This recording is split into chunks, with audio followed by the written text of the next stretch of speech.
beats.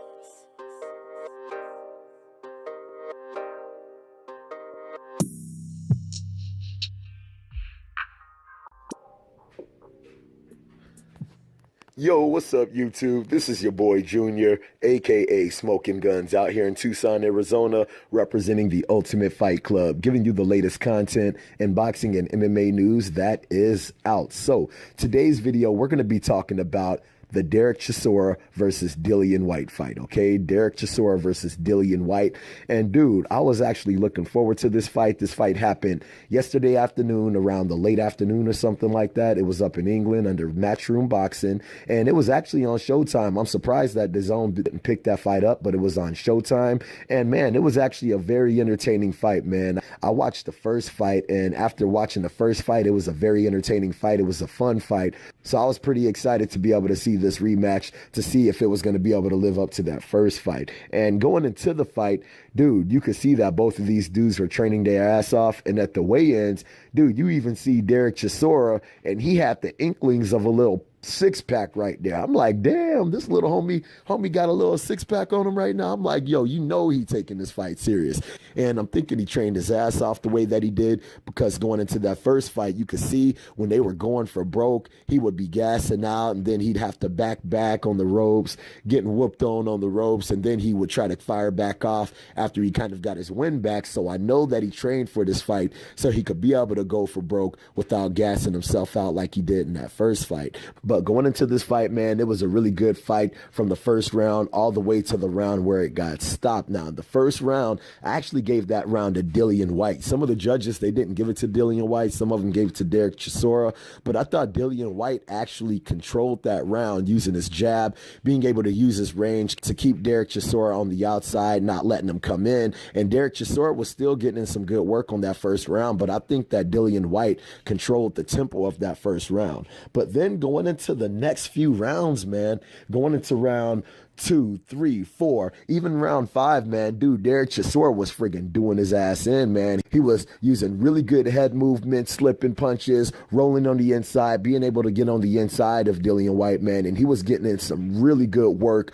applying really good pressure, effective pressure to DILLIAN WHYTE, really keeping him off of his game. And you could see that DILLIAN WHYTE was being the more cleaner boxer, throwing the cleaner punches, and even the shots that he was getting off, you could see that they were the cleaner shots. But Derek Chisora was doing a really good job. He actually hurt DILLIAN WHYTE with a couple of good shots in those rounds. And man, you could see that he was being the aggressor, and he was actually applying the more significant damage into those rounds. Even in the fifth round, it could have been a toss-up round. I actually had that round scored even, because even though Derek Chisora was getting his way on the inside, DILLIAN WHYTE, he was really trying to rally back, and he was landing even more effective, cleaner shots in that round. But Derek Chisora, the pressure that he was applying, the shots that he was getting off on the inside, and I think the body work that he was putting on DILLIAN WHYTE was the key for him to be able to win a lot of those rounds. But I think that was more of a toss-up round, so I gave round 5 a draw. And then going into the 6th round, it was more or less the same of Derek Chisora using his head movement, getting on the inside, being able to get that inside work on DILLIAN WHYTE and really frustrating DILLIAN WHYTE. And then in 7 and 8, you could see DILLIAN WHYTE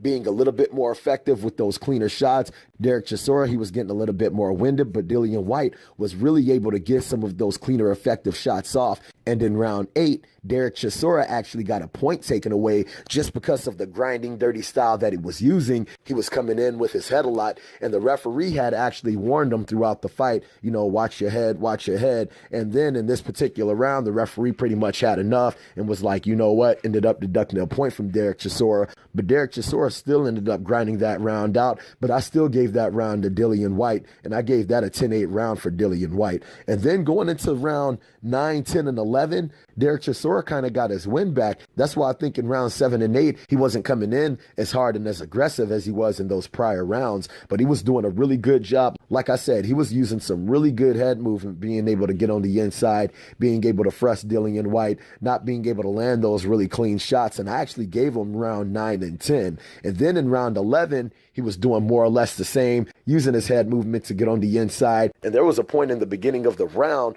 where they ended up clinching up, and Derek Chisora Chisora had his head down and Dillian White was on top. And I don't know why Derek Chisora would do that, man. He kind of came with like an over-the-top elbow from the back. And as soon as the ref seen it, he just pulled him to the side like, nope, dude, you can't be doing that. Deducted a point from him. And I was like, damn, why would Derek Chisora do that? Dude, you already winning the fight. Why would you do something to cost you another round? But he went back into that round, man, kept doing his thing, kept grinding his way on the inside. And while he was on the inside, he was coming with a shot, and Dillian White just happened to counter with the left hook. Boom! And it just straight flattened Derek Chisora's ass out, man. He was flattened out on the ground, and you could tell he was effed up. The ref was freaking counting, and I'm looking like, dude, what you counting for? This fool is knocked the hell out, man. He don't even know what the hell you're doing right now, dog. But they ended up waving the fight off, and Dillian White ended up getting out with a nice little knockout victory in that 11th round, dude. That was a really good win for him, and I actually gave him his props on that, man. He was very composed, very calm in that fight, really picking his shots off.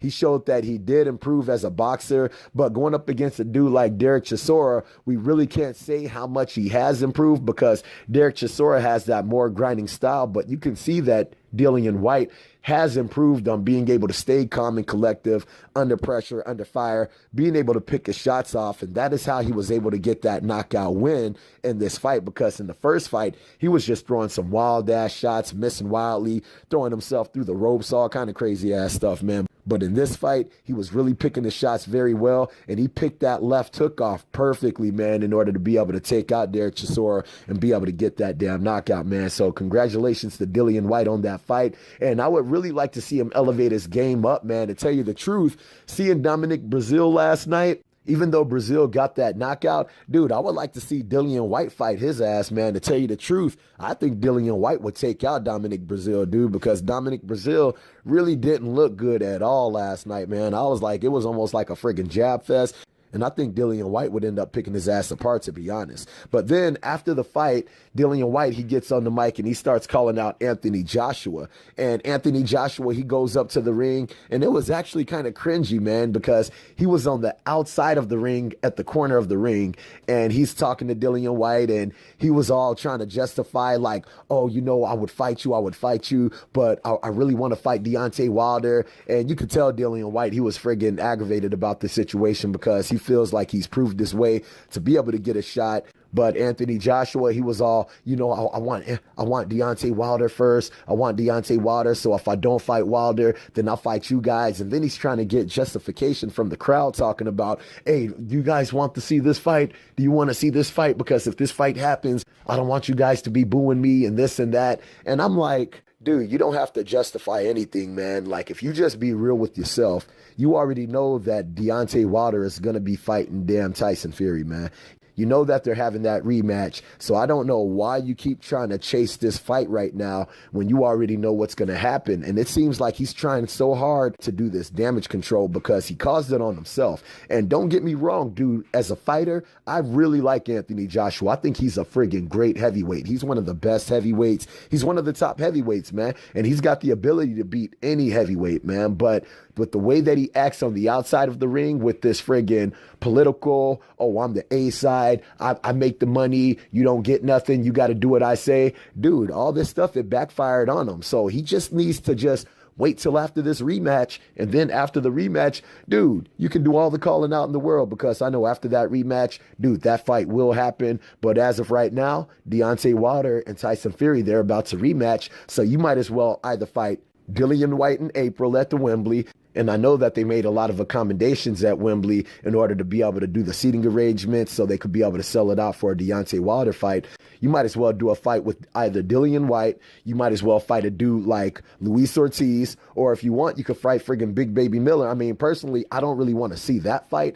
I would rather see Anthony Joshua fight Luis Ortiz, because that would be a sick-ass friggin' fight right there. And I would actually like to see Dillian White fight Big Baby Miller, dude. That would friggin' be a really good fight. And it would really be able to gauge to see where both of those fighters are, man. But like I said, the Derek Chisora, Dillian White fight, it was a really good fight. It was an entertaining fight. And you got to give your hats off to Dillian White for pulling out that win like that with a big KO. So I hope you guys liked the video. If you guys liked the video, make sure to hit the like button. If you're not subscribed to the channel, make sure to subscribe to the channel. And if you guys have any kind of questions, any kind of comments, make sure to hit me up in the comment section, and I'll be sure to hit you guys up. All right. So I hope you liked the video. Holla at your boy.